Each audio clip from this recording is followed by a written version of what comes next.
بسم اللہ الرحمن الرحیم۔ پاکستان ٹوڈے کے ساتھ میں ہوں آپ کا ہوسٹ اقبال شاہد۔ ناظرین، جیسا کہ آپ کو پتا ہے کہ 19 جنوری کو پی ڈی ایم اسلام آباد میں الیکشن کمیشن آف پاکستان کے سامنے دھرنا دینے جا رہی ہے، جس کے لیے مکمل تیاریاں جاری ہیں۔ اور دوسری طرف حکومت بھی مکمل تیاریاں کیے بیٹھی ہے۔ آپ روزانہ سنتے ہیں کہ وہاں ان کا استقبال ہوگا اور کسی قسم کا کوئی رکاوٹ نہیں ڈالی جائے گی۔ باقی چھوٹے موٹی شگوفے چلتے رہتے ہیں کہ ان کو حلوہ کھلایا جائے گا، چائے پلائی جائے گی، یہ علیحدہ بات ہے۔ لیکن اصل سوال یہ ہے کہ جس طرح پی ڈی ایم ہر پوائنٹ سے پیچھے ہٹتی یہاں تک آ گئی ہے، یعنی استعفیٰ دینے کی بات آئی تو بیک آؤٹ ہے، پھر سینٹ الیکشن میں حصہ لینا، بائی الیکشن میں حصہ لینا، اور اس طرح کی کافی چیزوں میں پیچھے ہٹ گئی ہے۔ اور یہ جو 19 تاریخ کو دھرنا ہے، اس پر بھی ابھی پتہ چلا ہے کہ بلاول بھٹو زرداری صاحب نے وہاں دھرنے میں پہنچنے سے معذور اظہار کیا ہے۔ وہ 18 تاریخ کو سکھر میں ان کا یہ اپوائنٹمنٹ ہے، ان کی میٹنگ ہے، اور 19 تاریخ کو عمر کوٹ جا رہے ہیں، وہاں بائی الیکشن ہو رہے ہیں۔ اس کے بعد کیا رہ جاتا ہے، کیونکہ پاکستان پیپل پارٹی اپنی بہترین اننگز کھیل رہی ہے کہ وہ آخری حد تک دیوار کے ساتھ نہیں لگنا چاہتی۔ دوسرا یہ کہ آج کا پاکستان جو ہے اس کی خارجہ پالیسی کیا ہے؟ کیا خارجہ پالیسی درست جا رہی ہے؟ جو ہم نئے بلاکس میں ہم انٹر ہو گئے ہیں، چائنا ہے، ترکی ہے، آذربائیجان ہے یا ایران ہے، اس میں کیا ہمیں فائدہ ہے، یا مڈل ایسٹ سے ہمارے تعلقات میں وہ گرم جوشی برقرار ہے یا نہیں رہی؟ اور سب سے اہم ہوگا کہ امریکہ میں جو نئی قیادت آئی ہے، اس کے بعد پاکستان کی جو پولیٹیکل سچویشن ہے وہ کیسی رہے گی۔ ابھی پچھلے دنوں تو پچھلی حکومت میں تو پاکستان نے کافی فیسیلیٹیشن کا کردار ادا کیا ہے۔ اب دیکھتے ہیں کیا ہوگا۔ ہمارے ساتھ ڈاکٹر حسنین صاحب موجود ہیں اور احمد رضا قصوری صاحب اسلام آباد سے ہمارے ساتھ موجود رہیں گے۔ Welcome to the show. Doctor صاحب، پی ڈی ایم پر پہلے بات کرتے ہیں کہ پی ڈی ایم ایک ایسا 11 جماعتوں کا اتحاد ہے جنہوں نے آپ کے سامنے ہے کہ بہت بڑے بڑے جلسے کیے ہیں، ریلیز کی ہیں، پھر اس میں جو ان کے رہنماؤں میں سے کچھ ایک دو پارٹیاں ہیں، انہوں نے بڑی سخت زبان استعمال کی ہے، جن کی نمائندگی بھی میں سمجھتا ہوں پوری پارلیمنٹ میں محدود ہی ہے۔ اویس نورانی نے کس قسم کی یعنی خطرناک باتیں کی، غفور حیدری صاحب نے کیسی باتیں کی۔ جہاں وہ جاتے ہیں، جہاں وہ بندے اکٹھے دیکھ لیتے ہیں تو وہ ایسی باتیں کرتے ہیں۔ پاکستان کا ہر آدمی اس قسم کی حرکتوں سے تو نالاں ہے۔ قومی قیادت کو پاکستان کے خلاف کسی قسم کی بھی مہم کا حصہ نہیں بننا چاہیے۔ اور انڈین چینل ناظرین، آپ نے دیکھا کہ دن رات ایسے سو کارڈ محب وطن جو لوگ ہیں، چند ہیں پی ڈی ایم میں بڑے اچھے لوگ موجود ہیں، ان کے بیانات نشر کرتے رہتے ہیں، تو کیا کہیں گے؟ پی ڈی ایم کو سپورٹ کرتے ہوئے شاہد اقبال صاحب آپ نے بات بڑی شاندار کی کہ سپورٹ صرف وہی کر رہا ہے، اور پاکستان میں بھی وہی میڈیا آپ کو سپورٹ کرتا نظر آئے گا جو کہ فورن فنڈنگ سے خود بھی چل رہا ہے اور باقیوں کو چلا بھی رہا ہے۔ اچھا، اس میں سب سے بڑا نام ایک ہی چینل کا ہے جس کا بڑا روٹ جو ہے وہ ادھر سے بنتا ہے، اور باقی چند ایک جو ہے وہ میڈیا کے کچھ ایسے لوگ ہیں جو کہ ان کی طرف ٹلٹ رکھتے ہیں۔ سب سے پہلے تو یہ سمجھ لیتے ہیں ہم کہ پی ڈی ایم جو پاکستان ڈسٹرکٹیو موومنٹ ہے، یہ اپنا فرانسک آڈٹ کروا چکی ہے۔ اب ہو یہ رہا ہے کہ وہ تو اپنی منی ٹریل تک پہنچا رہی ہے، منی ٹریل اس طریقے سے پہنچا رہی ہے، اور آپ یہ دیکھیں کہ سیکوینس جو چل رہا ہے وہ کہیں نہ کہیں لے دے کر کے آپ کو بھارت اور را کی فنڈنگ کی طرف لے کے جا رہا ہے۔ اچھا، خطرناک بات یہ ہے کہ اس کے اندر نون اپنے آپ کو نیشنل سیکیورٹی انٹرسٹ کے خلاف ثابت کر چکی ہے، جبکہ بہت سے لوگوں کے پازیٹیو معاملات کی طرف جانا چاہتے تھے، لیکن ان کا یہ سٹینس جو ہے وہ ان کے گلے تو نہیں پڑا۔ آپ یوں سمجھ لیں کہ آپ سیاسی طور پر یہ ایک قسم کی موت ہے اگر پاکستانی عوام کی تحریک تو یہ تھی کہ آپ نے دیکھا کہ تحریک کا جو مومنٹم بنا ہوا تھا وہ تھا ریزائن کرنا۔ وہاں سے وہ انہوں نے بیک آؤٹ کیا، پھر انہوں نے کہا جی ہم سینٹ کو خالی نہیں چھوڑ سکتے۔ یہ الیکشن کمشنر آف پاکستان کے دفتر کے سامنے تو ایک اس سے ہٹ کے ایک واقعہ ہے، یعنی ان کا مطلب فارن فنڈنگ کے فیصلے جو P T I per allegation ہے کہ انہوں نے غیر ملکیوں سے فنڈ لیے ہیں، جو عمران خان صاحب نے کہا بھی ہے کہ جو لوگ فنڈ کلیکٹ کرتے ہیں یعنی ان کے بہاف کے اوپر، اگر وہاں سے کسی آدمی نے اس اکاؤنٹ میں کوئی پیسے جمع کرائے ہیں تو وہاں انویسٹیگیشن ہے کہ they people are the responsible. یہ تو ایک خوف زدہ قسم کا ایلیگیشن تھا، یہ تو وہ ایلیگیشن تھا کہ اس سے پہلے ان پر نہ لگ جائے انہوں نے لگا دیا جس میں ثابت ہونا کچھ نہیں, آپ جا کر کے پورا کر دیں, وہ عدالت کے اندر تو وہ کیس چل رہی رہا ہے, وہ اس کے بعد میں کچھ عرصے میں ثابت پتہ چل اگر جائے ہو گا. جاتا ہے, لیکن بات یہ ہے کہ خطرناک صورتحال پاکستان کی سیاسی پارٹیاں پاکستان میں جو کام کرتی ہیں تو ان کو یہ تو حق حاصل نہیں ہے کہ غیر ملکیوں سے فنڈنگ وہ لیں, یہ تو بات غلط ہے. دیکھیں, ایک زمانے سے پہلے میں آپ کو یہ بتا رہا ہوں کہ آپ کے پاکستان میں بہت ساری مذہبی جماعتیں ایسی ہیں جو کہ کھلا آپ کے سامنے یہ فنڈ والا معاملہ آتا رہا, جس کے اندر سے آپ یہ نہیں کہہ سکتے کہ طالبان اور پاکستان میں جو طالبان ہیں وہ سعودیہ فنڈڈ نہیں رہیں, اسی طریقے سے ایران فنڈڈ بہت ساری آرگنائزیشنز رہیں. ان کا ٹریل بند ہونا چاہیے. اور ایف اے ٹی ایف کے اندر بھی سب سے امپورٹنٹ بات یہی آئی کہ آپ ان کی لٹیگیشن آپ طے کریں اور ان کے اوپر بتائیں کہ یہ اس طرح کے اگر معاملات چلتے رہے تو آپ ایف اے ٹی ایف سے نہیں نکل پائیں گے. اچھا, ہمیں یہ ثابت بھی کرنا ہوگا, آبویسلی جس پارٹی کا یہ ذکر کر رہے ہیں اگر یہ ایسا معاملہ ہوتا تو کچھ اور معاملات اس کو آپ پازیٹیو نہیں گنتے کہ اگر بالفرض مال یہ پی ٹی آئی کے اوپر ایلیگیشن ہے تو اگر الیکشن کمیشن جب یہ تحقیقات کرے گا تو ان کا بھی مطالبہ ہوگا کہ ساری پارٹیوں کے جو فارن فنڈنگ کے یعنی اکاؤنٹس ہیں چیک کیے جائیں, تو یہ تو پاکستانی قوم کے لیے بہترین خبر ہے. پاکستان جی بالکل بالکل بڑی, میں تو اس چیز کے اوپر بار بار کہتا ہوں کہ جتنے بھی خاص طور پہ جن مذہبی پارٹیز نے بہت زیادہ, دیکھیں سیاسی پارٹیوں کو تو ہمیں سمجھ میں آتا ہے کہ ان کے الیکٹورل پارٹ ہوتا ہے, جن لوگوں نے M N A M P A بننا ہے, جو کہ طریقہ کار غلط ہے. وہ پارٹی فنڈ کے نام پہ کروڑوں روپے جمع کراتے ہیں, سینٹ کے اوپر بھی پیسے لگائے جاتے ہیں اور لیے جاتے ہیں اور اس سے پارٹیاں ڈیولپ ہوتی ہیں. لیکن مذہبی جماعتیں جو کہ اللہ اور اللہ کے رسول کا نام لے کے, کالا رسول اللہ کا نام لے کے, چیز سے آگے تحقیقات کی طرف جائے گی جب انڈیا کہتا ہے کہ ہم نے پاکستان پر کسی آدمی پر بہت زیادہ انویسٹمنٹ کی ہوئی ہے. یہ بات بڑھے گی جی, یہ بات بڑھے گی.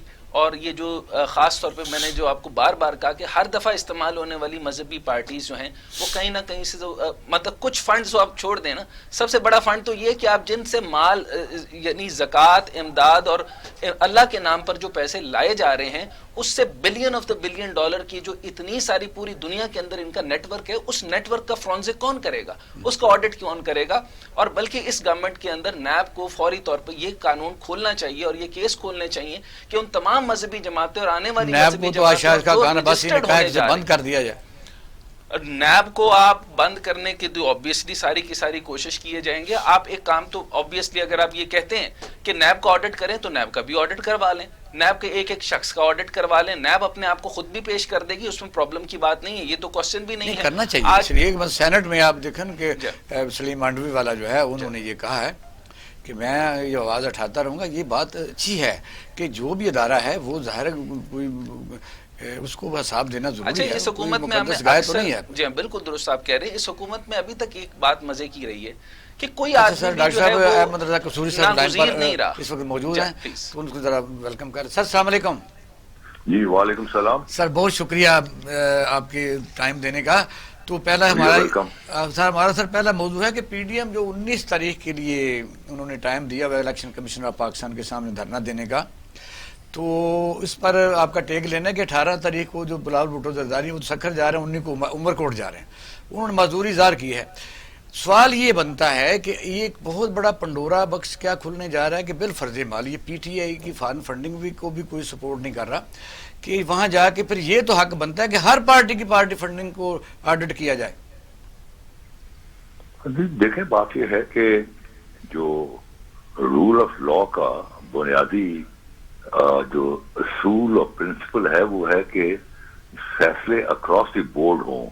یہ نہیں ہے کہ آپ اس میں چیری پکنگ کریں کہ یہ جو ہیں ان کے تو کیسز آپ نے ٹیک اپ کرنے ہیں اور ان کو کیفے کردار تک پہنچانا ہے, اور یہ جو ہیں ان کو ابھی آنکھیں بند کر لو اپنا, تو یہ ان کو اگنور کرو. یہ طریقہ نہیں ہے جی. رول آف لا کا بنیادی اصول یہی ہے کہ رول آف لا میں ہر ایک شخص جو ہے وہ قانون کی نگاہ میں جو ہے وہ برابر ہے, اور کوئی شخص جو ہے وہ قانون سے بالاتر نہیں ہے. یہ ایک بڑا سمپل ایک ڈیفینیشن ہے رول آف لا کی. تو چیز یہ ہے کہ اب جو ہے اگر عمران خان کے بارے میں ان کی فارن فنڈنگ کے بارے میں معاملے کو اٹھایا گیا ہے, تو فارن فنڈنگ تو سب کی ہے جی. کون ہے فارن فنڈنگ سے بچا ہوا ہے؟ کوئی کوئی سعودی عربیہ سے لے رہا ہے تو کوئی ایران سے لے رہا ہے تو کوئی امریکہ سے لے رہا ہے کوئی کہیں سے لے رہا ہے. یہ مطلب کہ یہ جو اپنا جو مذہبی پارٹیاں ہیں یہ مذہبی پارٹیاں اس قسم کی شان و شوکت سے جو رہ رہی ہیں ان کے پاس گاڑیاں میں ہوتی ہیں. بتا رہا ہوں کہ جہاد افغانستان سے پہلے ان کے جو مدارس کے جو میر المحام ہوتے تھے ان کے پاس ایک زیادہ سائیکل اور زیادہ تھوڑا سا ویلا فوز موٹر سائیکل ہوتا تھا.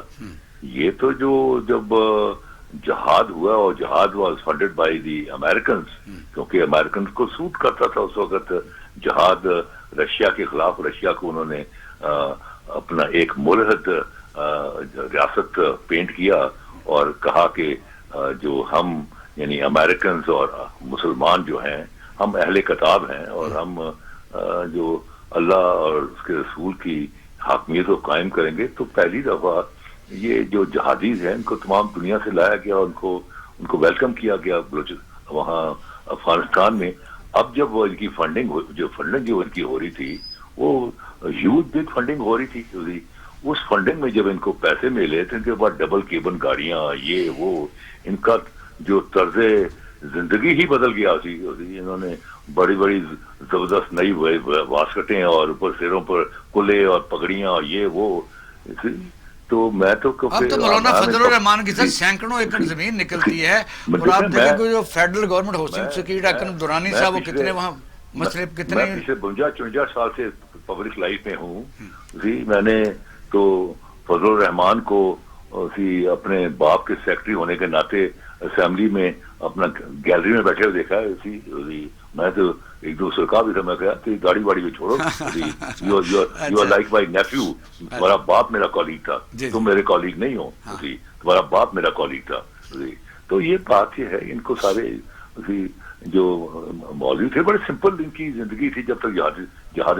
میرے ساتھ یہ سارے مولوی تھے. اپنا مولانا عبدالحق کوڑا خٹک سمیع الحق کے والد مسول ازری مولانا شام الرانی Mufti Mahmood. You think of a very prominent عالم دین. نہیں آپ تو ماشاءاللہ ایک بہت بڑی ایک بیک گراؤنڈ رکھتے ہیں. بات تو درست ہے. تو وہ they were all member of the parliament and میں ان کا دیکھتا تھا بیچاروں کی سمپل لیونگ ان کے. جب گلشن جناب میں جب سمیع الحق صاحب کو چھوٹا سا فلیٹ ملا تھا بڑے خوش تھے اس وقت. یہ بڑی بات. تو یہ سمیع الحق بھی جو ہوتا ہے یہ بھی اپنا گیلری میں بیٹھا ہوتا تھا. یہ تو اپنے دونوں جو تھے صاحبان یہ اپنے بڑے باپ کے سیکرٹری بن کے آتے تھے. تو آئی واز ممبر پارلیمنٹ. اچھا سر یہ ہے کہ اب جب الیگیشن لگا تھا مولانا عبدالحق جو ہے مولانا عبدالحق میں جب بھٹو کو سارٹ آؤٹ کرتا تھا at the floor of the house with powerful oratory with couch with all the evidence and شہادت کے ساتھ. تو وہ آیا کرتے تھے بزرگ اسی ایک سائڈ سے آ کے میرے دونوں گالوں پر ہاتھ رکھ کے میرا ماتھا چومتے تھے. وہ میرے بیٹے تو نظر نہ لگ جائے وہ میرے بیٹے تو نظر نہ لگ جائے. کیونکہ میں تو سچ بولنے والا بندہ ہوں اور سچ جب میدان میں آ جاتا ہے تو جھوٹ کافور ہو جاتا ہے. تو وہ جو جھوٹ بولا ساری پیل پارٹی تو وہ سارے ختم ہو جاتا تھا. اچھا سر یہ جو ایک دور میں اسامہ بن لادن نے بھی پیسے کسی کو دیے تھے اس طرح فنڈنگ آتی رہی. پھر ایک دور یہ بھی آیا کہ انڈیا نے کہا ہم نے بہت بڑی انویسٹمنٹ پاکستان پر کسی پر کی ہے. پھر یہ بھی انہوں نے کہا کہ کالا باغ ڈیم کی تعمیر پر اتنے اخراجات نہیں ہوتے جتنے ہم نے اس کے اوپر یعنی نہ بنانے پر خرچ کیے ہیں. وہ بھی تو جب یہ بات کھلے گی تو پھر لمبی جائے گی. جان دیکھیں بات یہ تو میں نے تو آپ کو بتا دیا کہ ان کا جو سٹارٹ ہے ان کا جو پیسے کی جو ان میں جو رچ بس گیا اور ان کا جو طرز زندگی میں تبدیلی آئی. اب یہ نکلے اپنے وہ جو مسجد کے ساتھ اجڑے تھے وہاں سے نکل کے انہوں نے کوٹھیوں میں رہنا شروع کر دیا. ڈبل کیبن گاڑیوں میں ان کے گارڈز اور آگے پجیرو گاڑیاں ان کو ملی کو پیسے. اب تو ملیشیا بنا لیا. آپ تو ایک دو گارڈ کی بات ملیشیا بنا لیا اس نے اسٹیٹ. تو وہ ساری چیزیں میری آنکھ کے سامنے ڈیولپ ہوئی ہیں. I know their background. یہ ان کے ساتھ میں 7 سال میں نے کام کیا ہے ابھی. اور آپ کو یہ بھی ہوگا کہ جو اپنا تھا ایم ڈیوں کا جو معاملہ تھا اس میں جو اس کا جو ریزولوشن تھا اس میں میرا بڑا اہم رول ہے. I am one of the secretary of that resolution الحمدللہ کی بنیاد پر دیو ڈکلیئر نان مسلم. تو میرا تو مولوی میرا بڑا احترام کرتے ہیں کہ یہ ایک واحد شخص ہے جو داڑھی مون ہے لیکن اس کا اللہ اور رسول میں اتنا یقین ہے.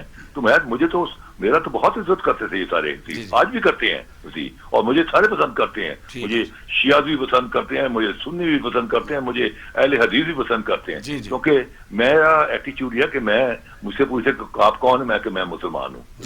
بس آپ کا اچھا اب سر پی ڈی ایم کی طرف آتے ہیں, کیونکہ یہ بات درست ہے کہ پی ڈی ایم اس کے بعد اس کا کیا اس کا فیوچر سمجھتے ہیں. کیونکہ آج دو چیزیں سے آپ ایک اور ٹیک لینا ہے آپ سے, اس کے ساتھ ہی ملا لیجیے کہ نیب جو ہے سینٹ میں سلیم مانڈی والا نے کہا ہے کہ اس کے اساس سے چیک کیے گئے جو لوگ انویسٹیگیشن کرتے ہیں. تو شاہد حقان عباسی صاحب نے کہا ہے کہ اس کو ختم کر دیا جائے. تو جو اس سے پہلے لوگ یعنی اس میں پروسیڈ ہو چکے ہیں, سزائیں کھا چکی ہیں, اپنی دولتیں واپس کر چکے ہیں, نوکریوں سے نکل چکے ہیں انہی کے دوروں میں, تو اب ان کو ہاتھ پڑا تو یہ کہتے ہیں جی اب تو ختم کر دیں.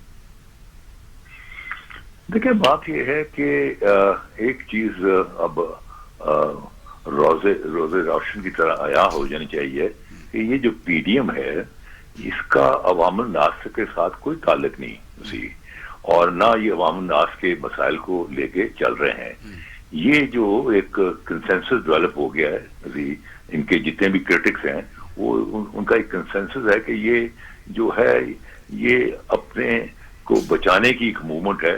کوئی اسے کہتے ہیں کہ اپنا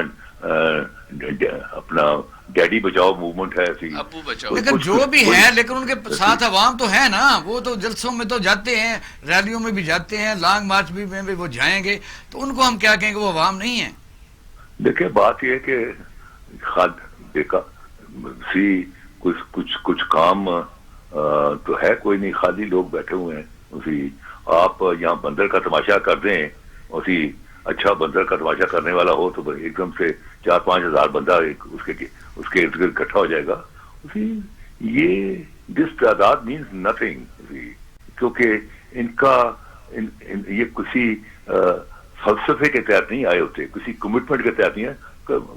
موج میں آج چلو یار آج ویلے بیٹھے تھی, چلو آج رونق. آپ تو بڑا کمفرٹیبل ان کو لے رہے ہیں, وہ تو للکارے مارنے پہلے پنڈی جانا چاہتے تھے.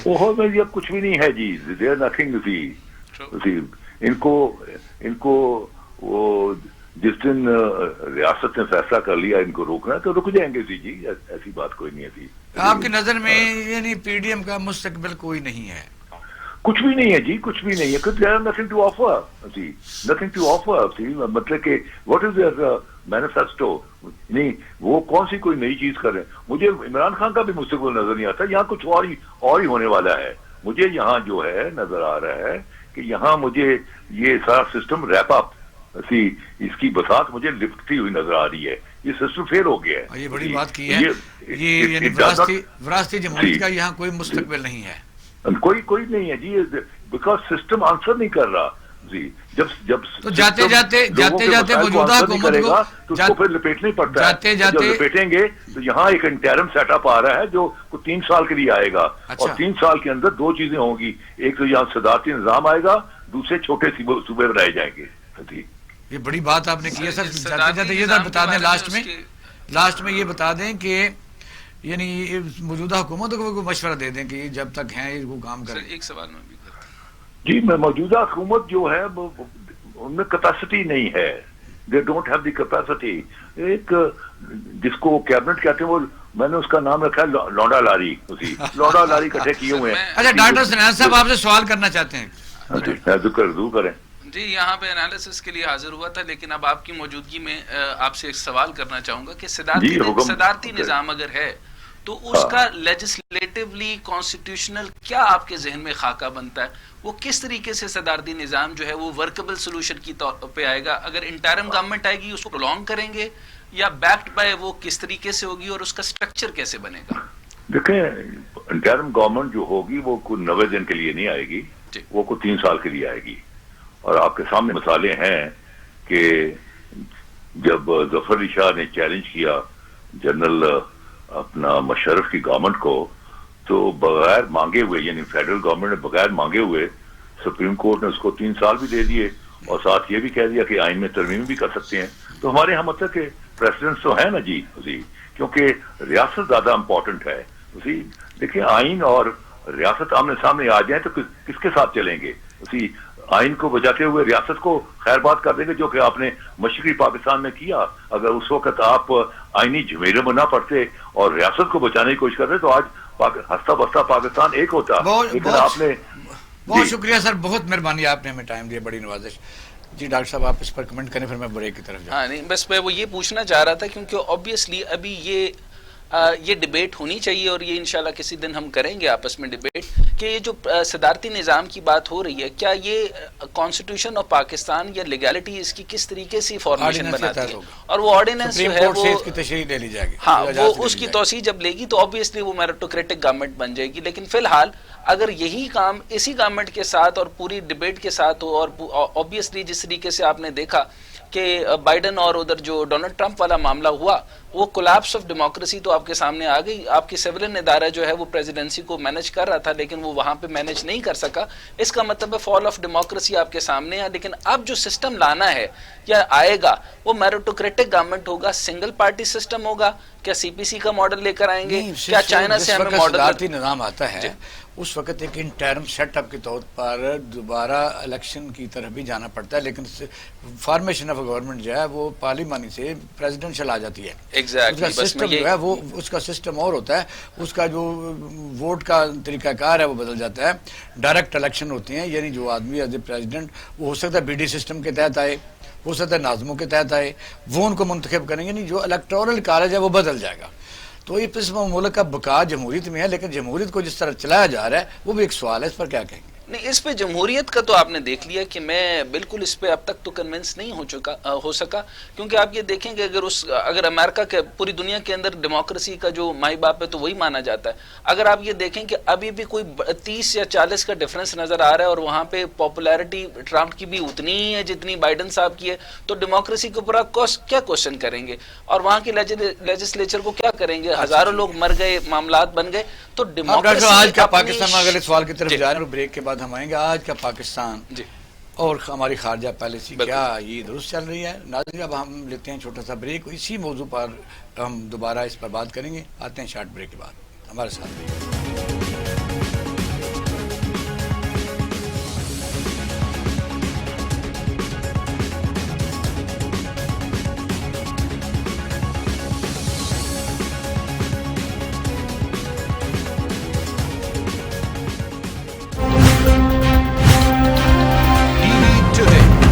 ٹوڈے، اور ہم اس وقفے کے بعد پاکستان کی خارجہ پالیسی پر بات کرنے جا رہے تھے کہ آج کا پاکستان کہاں کھڑا ہے.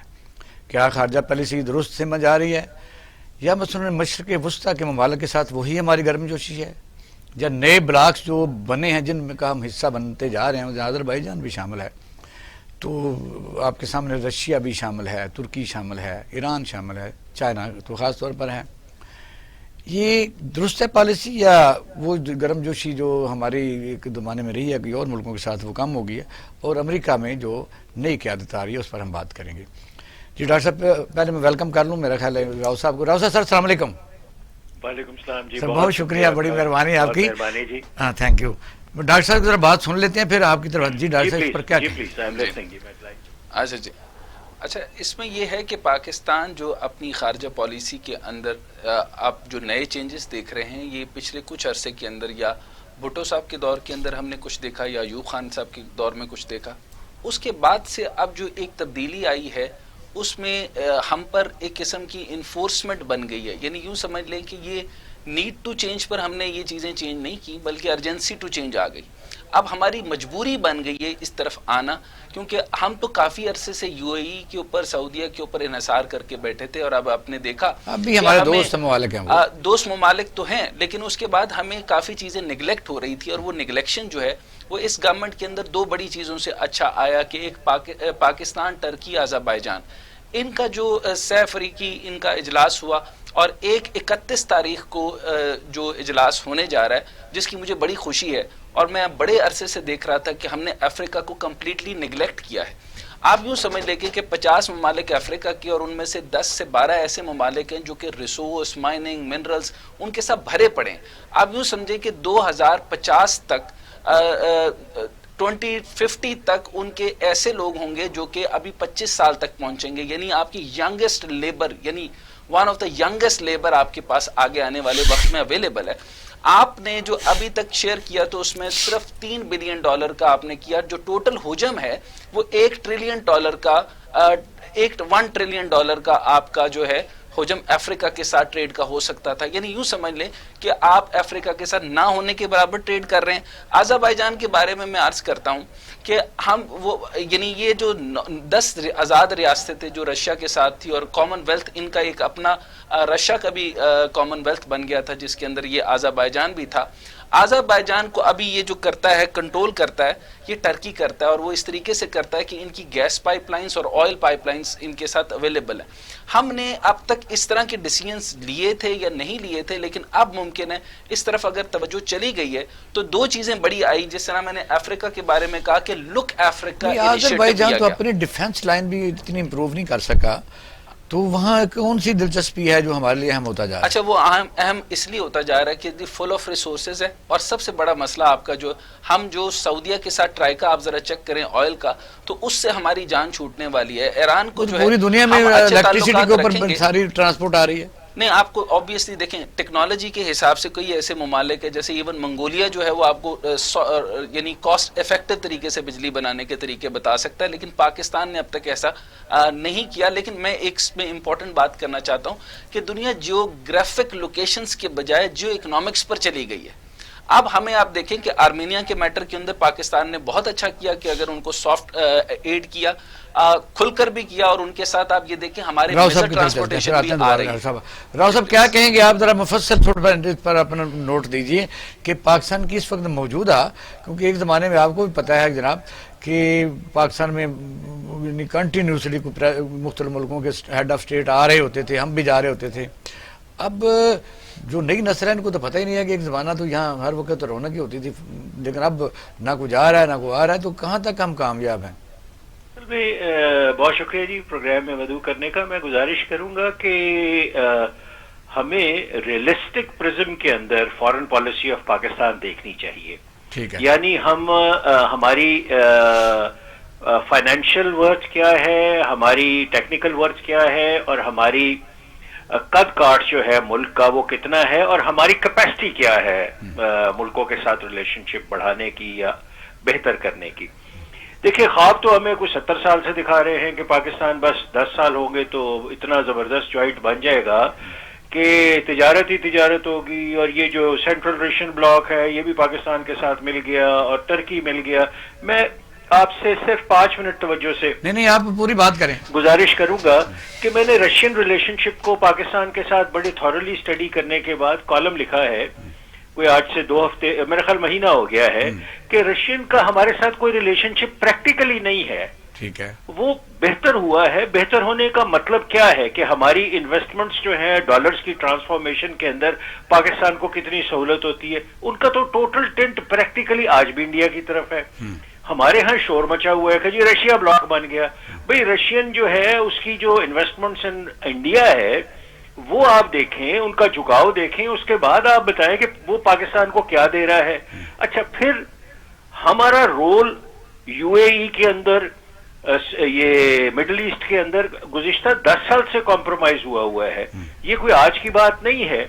یو اے ای کے اندر جو ہماری فیملیز رہ رہی ہیں پاکستانیوں کی، ایکسپیٹریٹس کی، سعودی عربیہ میں رہ رہی ہیں، گزشتہ 8 سال سے ان پہ زندگی بہت تنگ کر دی گئی ہے. اور وہ جو ہے انڈینز جو لابی ہے، وہ ان کی لابی اتنی سٹرونگ ہے جس کا پاکستان میں بیٹھ کے 99% لوگ جو ہیں ہوائی باتیں کر کے ان کی لابی کو اینٹیگنائز کرنے کی کوشش کرتے ہیں. ٹھیک ہے، ہمارا ایک دشمن ملک ہے، لیکن ہم نے توازن رکھنا ہے نا جی. ہم نے فیکٹس کے اوپر بات کرنی ہے. مڈل ایسٹ کے اوپر، سعودی عربیہ کے اوپر صرف اور صرف جذباتی باتیں ہیں. خادمین حرمین شرفین، انویسٹمنٹ ان کی انڈیا میں ہے، خادمین حرمین شرفین ہمارے لیے ہے وہ. ٹھیک ہے. اچھا، تیسری بات اب آ جائیں. میں غیر جذباتی بات کر رہا ہوں، اور شاید یہ بات جو نہیں، آپ اس لیے غیر جذباتی بات کی بات نہیں ہے کہ ہمیں اپنے ملک کا عزیز ہے، فرسٹ پاکستان. میں کہتا ہوں جی کور انٹرسٹ پاکستان کا واچ کریں گے تو پاکستان ٹھیک ہوتا ہے. اچھا کور انٹرسٹ. اب میں ایک اور بڑی آپ سے معذرت کے ساتھ, مجھے نہیں پتا ٹرکی کے متعلق ہمارے دوستوں کا جو آپ کے پروگرام میں ہے ان کا کیا ویو ہے. آپ یقین کریں ٹرکی سے ہمیں ہمیشہ نقصان پہنچا ہے, کبھی فائدہ نہیں ہوا پاکستان کو ٹرکی کی وجہ سے. سب کانٹیننٹ میں خلافت موومنٹ سے لے کے آج تک آپ دیکھ لیں ہمیں ٹرکی سے 1% فائدہ نہیں ہوا, اور وہ ہماری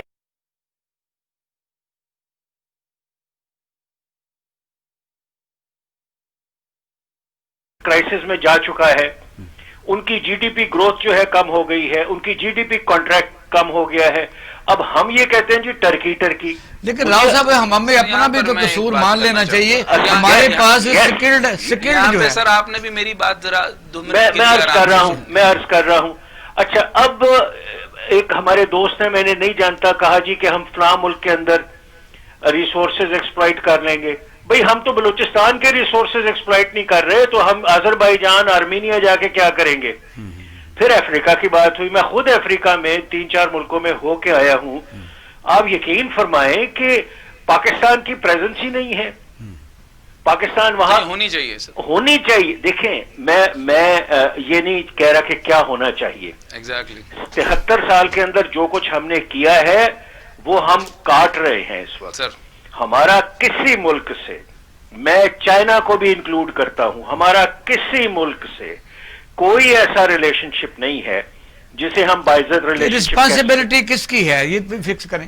سر سمپل بات ہے, ہم ہر 10 دن کے بعد جاتے ہیں, ہم ان سے پیسے مانگنے شروع کر دیتے ہیں, اور اب تو حالت یہ ہے کہ پیسوں کے ساتھ ساتھ ہم کمیشن بھی مانگتے ہیں ان سے.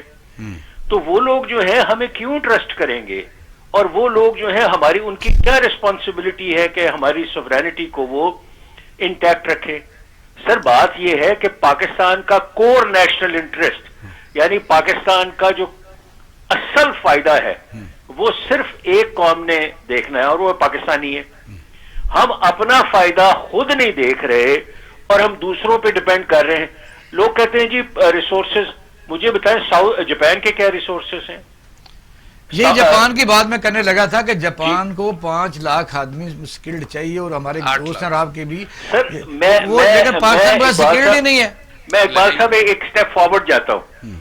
کیا ہم دنیا کے اندر صرف مزدور پیدا کرنے کے لیے اور مزدور ایکسپورٹ کرنے کے لیے ملک بنا ہے؟ دس از اے کوسچن. ہمارا ہائی ٹیک ٹیکنالوجی جو ہے, ہمارے ڈاکٹرز, ہمارے انجینئرز, ہمارے آئی ٹی اسپیشلسٹ, ہمارے بینکرز, وہ کیوں دوسرے ملکوں میں جا کے بہت زیادہ کام نہیں کر رہے؟ سر سبجیکٹ انٹرنل کیپیسٹی کا ہے نا. نہیں جی, انٹرنل کیپیسٹی آپ مجھے بتائیں کہ ہمیں کیا بنا دیا گیا ہے. معذرت کے ساتھ آپ سعودی عربیہ جائیں, پاکستانی کو کہتے ہیں حاضہ مسکین, تو اس سے بھی برا کہیں گے. اچھا اس سے بھی برا کہیں گے. تو میری اجازت, میری گزارش یہ ہے کہ میں فارن افیئرس کا ایک عام سا طالب علم ہوں. میں آپ سے وہ بات کروں گا جو ایویڈنس بیسڈ ہے, جو میرٹ کے اوپر ہے, اور جس کو میں سمجھتا ہوں کہ پاکستان کا فائدہ. آپ میری بات کو کل اخبار میں دے دیں کہ ٹرکی کے ساتھ پاکستان کا ریلیشن شپ ہمیشہ پاکستان کو نقصان ہوا ہے, آپ یقین کریں کوحرام مچ جائے گا یہاں. لیکن جب آپ ایویڈنس پہ بات کریں گے تو خلافت موومنٹ سے لے کے آج تک ٹرکی نے ہمیں ایکسپلائٹ کیا ہے, اور جس آٹومن امپائر کا خواب جو ہے اب ہمیں دوبارہ دکھایا جا رہا ہے, وہ جو ہے وہ مجھے سمجھ نہیں آ رہا کہ وہ کیسے ہم لوگ. اچھا راؤ صاحب, ڈاکٹر صاحب ان کی پوائنٹ ہے, میں یہی عرض کرتا ہوں. چلیں فار ایگزامپل آپ ادھر سے دیکھ لیں, آذربائیجان کے ساتھ آپ کے تعلقات بہتر ہو جانے چاہیے, جس طرح میں نے ابھی آپ کو سوری میں بڑی تہذیب سے آپ سے عرض کروں گا, مجھے تو آرمینیا سے کوئی مسئلہ نہیں ہے. آپ کہہ رہے جی آذربائیجان اور آرمینیا کی جنگ کے اندر پاکستان نے بڑا مثبت رول ادا کیا ہے. میں نے یہ بھی نہیں کہا. مجھے سمجھائیں آپ اس چیز کو. نہیں, میں آپ سے سمجھنا چاہتا ہوں کہ آپ یہ بتائیے کہ ٹرکی کے ساتھ آپ جو ہے وہ اپنے ٹریڈ بی ٹو بی, اور اچھا ہم ذرا ایسے ان ملکوں کی سیاست سے آگے نکلتے ہیں. دیکھیں پوائنٹ یہ ہے کہ راؤ صاحب کا مطلب یہ کہ فرسٹ پاکستان ہے. راؤ صاحب نے جو اقبال صاحب مجھے فرمائیے, آپ, میں آپ کی بات. راؤ صاحب میں یہ سمجھ رہا ہوں کہ ہمیں درست ہے کہ جیسے بھی تعلقات ہیں, ظاہر ہے یہ ایک پالیسی ہوتی ہے کہ وہ گورنمنٹ ٹو گورنمنٹ ہوتی ہے. یہ بات آپ نے بالکل تجزیاتی طور پر صحیح کی کہ پہلے ہمیں پاکستانیوں کو پاکستان کا سوچنا چاہیے. ہاں, اب آپ کو بات کریں ڈاکٹر صاحب. جی میں یہ کہنا چاہتا ہوں کہ جس طریقے سے انہوں نے ابھی تک جو بات کی وہ بالکل پریکٹیکل بات کی، لیکن ابھی ہمیں گورنمنٹ کو آپ یہ بھی تو سولوشنز بھی تو بتائیے. آپ تصویر کے اندر سے کافی ساری غلطی تو بتا دیں گے کہ یہ معاملات غلط ہوئے. مان لیا ایک فیکٹر ان کا غلط ہو گیا، ٹرکی سے ہمیں فائدہ نہیں ملا، تو لینا کیسے ہے؟ تو یہ آپ کے پاس یہ سنجیدگی ہونی چاہیے. پھر دوسرا، آذربائیجان اور آرمینیا سے بھی تعلقات بہتر کر لیجئے، کوئی فرق نہیں پڑتا. افریقہ کے ساتھ مجھے یہ بتائیے کہ $1 بلین کا 1 ارب کا جو میں نے آپ کو ابھی بتایا، آپ نے صرف اور صرف 3.3% ٹوٹل آپ نے دیا. 1.2 بلین آپ کا ٹوٹل بڑی مارکیٹ ہے. افریقہ اوائڈ ہوا، اس کو اوائڈ نہیں ہونا چاہیے. اچھا آپ آگے دیکھیں، سب سہارن افریقہ کے اندر ہمارا ریسورس سے لے کے کنیکٹیوٹی ہونی چاہیے تھی. آذربائیجان کی حد تک بھی میں یہی کہہ رہا ہوں کہ اگر آپ کو اس آئل اور گیس اگر اس پرائس میں آپ کو یہاں سے ملتی ہے، اور اگر آپ ابھی تک بلوچستان کے کچھ ایسے میٹرز ہیں جس کے اندر ٹیکنیکلی آپ ان چیزوں کو کنٹرول میں نہیں کر پا رہے، تو جس بھی ملک کا ہمارا فائدہ اٹھاتا ہے، فار ایگزامپل چائنا کے ساتھ بیلٹ اینڈ روڈ BRI کے اندر جتنا بھی معاملہ ہے، وہ آپ کو آپ کو سٹرکچر بنا کر دے دیا، روڈز بنا کے دے دیا، ML1 کے لیے تیار ہیں. گوادر پورٹ کی 3 برتھس بن گئی، لیکن اب فائدہ تو آپ نے اٹھانا ہے. اسکل لیبر آپ کے پاس نہیں ہے. ٹیکنیکل ایجوکیشن، ووکیشنل انسٹیٹیوٹ، آپ بالکل لیبر نہ پرووائڈ کریں. لیکن ایک سوال مجھے سر بتائیے گا کہ آگے 30 ارب آپ کی آبادی 30 کروڑ ہونے والی ہے، اس کے لیے کیا تیاری ہے؟ اور فورن پالیسی کو ریوزٹ کی بات کیجئے، لیکن سولوشن کے ساتھ تو ہم بات کر سکتے ہیں. ابھی پوری کی پوری آپ کے پاکستان کے اندر ارطغرل غازی دکھایا جا رہا ہے.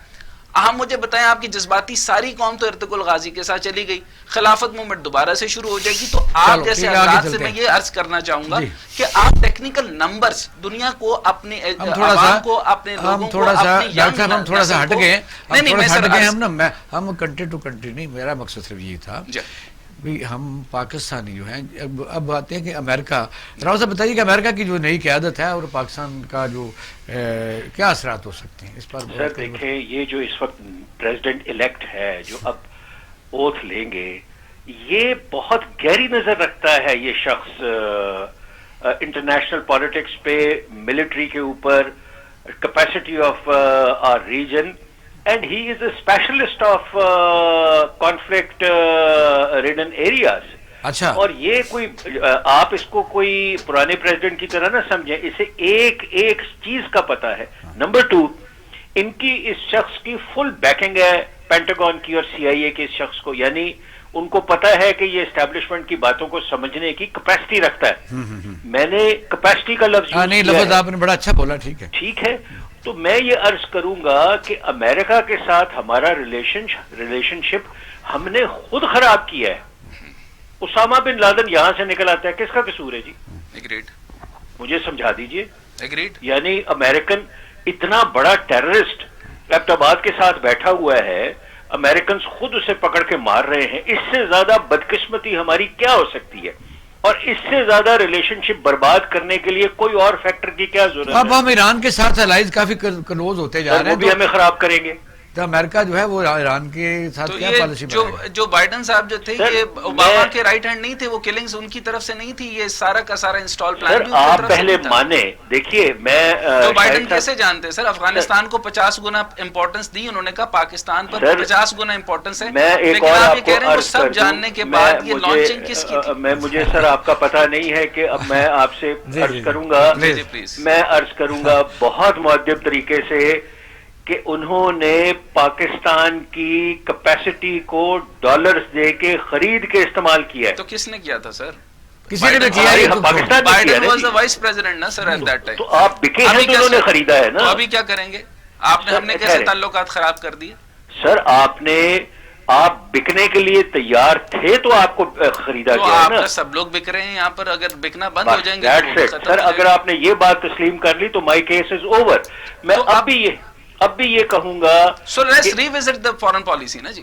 جی میں ریوزٹ نہیں جی، یہ تو اچھا یہ بھی میں آپ کو عرض کر دوں، I have been in system for last 34 years. ہماری کیپیسٹی نہیں ہے فورن پالیسی کو ریوزٹ کرنے کی. Very strange. تو کیا میں تو آپ یقین فرمائیں ہماری اتنی لمیٹڈ کیپیسٹی ہے فورن ایشوز کے اوپر کہ ہم آئے بائیں شائیں کرتے ہیں. راؤ صاحب آپ تو ڈرا رہے ہیں کہ پاکستان میں کیپیسٹی نہیں ہے، تو پھر ظاہر ہے یہ تو کیا کیا جائے. سر 2 جملے ایسے آپ مجھے بتا دیجئے فارورڈ ہو کر کے، 2 جملے اسٹریٹجک انٹرسٹ کے بتا دیں گے کیا کرنا ہے، سٹیپ کیا ہے. آپ کے ذہن میں کیا؟ میرے پاس تو اپنے آپ کو اپنی پیداوار بڑھائے، اپنے فائنینشیل مسئلے ٹھیک کریں، اپنے آپ کو مضبوط کرے. آپ جب اپنی اکانومی کو ٹھیک کر لیں گے، foreign policy emanates from time ختم ہوتا جا رہا ہے. میں ڈاکٹر صاحب کا پوائنٹ آف ویو ڈاکٹر صاحب بولیے، کیونکہ پھر راؤ صاحب کا لاسٹ کمنٹ راؤ صاحب کریں گے. دیکھیں جی، ابھی شفٹ میں نے کہا ہے کہ میجر شفٹ آنے والا ہے. There would be no do mores. اب جو میں اس بات سے اگری نہیں کرتا کہ پہلی پالیسیز اور آپ کی پالیسیز کیا تھیں، یہ سارے کے سارے انسٹال پلان انہی کی طرف سے تھے. اور وہاں یہاں تک تو یہ ہوتا رہا کہ وہاں کی جو ہمارے پاس جو وانا اور باقی جگہوں سے جو مولوی نکلتے رہے وہ سارے کے سارے یہودی تھے، اور انہوں نے مسلمان اور اسلام پڑھ کر آئے ہوئے تھے. وہ انسٹال کر رہے ہیں اور پوری دنیا میں انہوں نے، امریکہ نے انسٹال کیا، یہ کوئی ہم نے نہیں کیے تھے. اس کے اوپر دیکھیں، بات سنیں. پوائنٹ یہ ہے کہ اب ہمیں اسٹریٹجیز بنانی ہے. ہمیں افریقن بیلٹ کو بہتر کرنا ہے، آذربائیجان والی بیلٹ کو بھی بہتر کریں. آپ central Asian state, Eurasian state اور ان ساری چیزوں کی طرف سے آپ گورنمنٹ کو پازیٹیوٹی کی طرف لے کے جائیں گے. اگر ہم یہ جملہ اسی زمین پر بیٹھ کر کے کہیں گے لو جی پاکستان لٹ گیا تو برباد ہو گیا، یہ ریئلسٹکلی تو ٹھیک ہے، لیکن ہم نے پاکستان کو لٹانا تو نہیں ہے. تو فورن پالیسی ہماری جو کنزرویٹو تھی اب ہمیں اوپن کرنی پڑے گی ان ممالک کے ساتھ جن پر کوئی توجہ نہیں دیتا. نیگلیکٹڈ کنٹریز کو واپس لے کے آنا پڑے گا. اور جیسے ہم نے آپ کو یہ کہا کہ افریقہ کے لیے جو نئے معاملات کھل رہے ہیں اور باقی معاملات کے ساتھ جو آذربائیجان اور سینٹرل ایشین سٹیٹس کی طرف ہم نے جانا ہے، ہمیں اس طرف جانا ہوگا اور ٹیکنیکل پوائنٹ اور کیلکولیٹڈ فورکاسٹ کی طرف جانا ہوگا. بہت زیادہ پیسمسٹک اپروچ دے دی تو سر کئی جوان جو ہے وہ آپ کی گفتگو سن کر کے میرا خیال ہے کہ وہ کہہ دیں گے کہ پاکستان تو بکنے کے لیے تو دو چار نئی مذہبی پارٹی اور دو چار نئی سیاسی دوبارہ عرض کروں گا کہ میں نے جو بات کی ہے میں آج ابھی دوبارہ عرض کر رہا ہوں، اپنے آپ کو اندر سے مضبوط کرے، اپنی اکانومی کو ٹھیک کریں، اپنی جی ڈی پی گروتھ 12% پہ لے کے جائیں، آپ کی فارن پالیسی ٹھیک ہو جائے گی. تو obviously جیو اکنامکس کا مطلب یہی ہے نا سر. بہت شکریہ، بہت شکریہ جی. بڑا ٹائم ختم ہو گیا. تو ناظرین، یہ پروگرام کا اکثر ہوتا ہے کہ یعنی موضوع زیادہ وسیع ہوتا ہے، اس پر جتنی ڈسکشن ہو سکتی ہے وہ ہم نے کر لی ہے. تو اب لاسٹ میں رہ گیا تھا کہ عام طریقے سے لوگوں کو پتہ نہیں ہوتا کہ امریکہ میں جب کوئی قیادت بدلتی ہے تو وہ پھر مختلف ملکوں کے سربراہان کو، سیاستدانوں کو، سرکاری افسروں کو، این جی اوز کو، اس طرح کے مختلف اہم لوگوں کو بلاتے ہیں اس ناشتے کے اوپر یا اس ایونٹ کے اوپر بلاتے ہیں. اچھا، عام لوگوں کو یہ کہ پاکستان کی کچھ سیاسی پارٹیاں کلیم کر رہی ہیں کہ انہوں نے فلاں فلاں کو بلایا ہے، دونوں بڑی پارٹیوں کے لیڈران کو بلایا، اور ایون دین کہ جو باہر لوگ کسی پارٹی کے لیڈر بیٹھے ان کو بھی بلایا.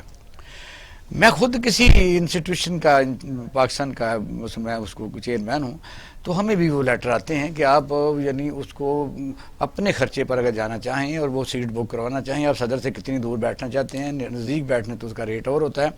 تو امریکہ میں اس طرح کے ناشتے president of U S A کے ساتھ چلتے رہتے ہیں.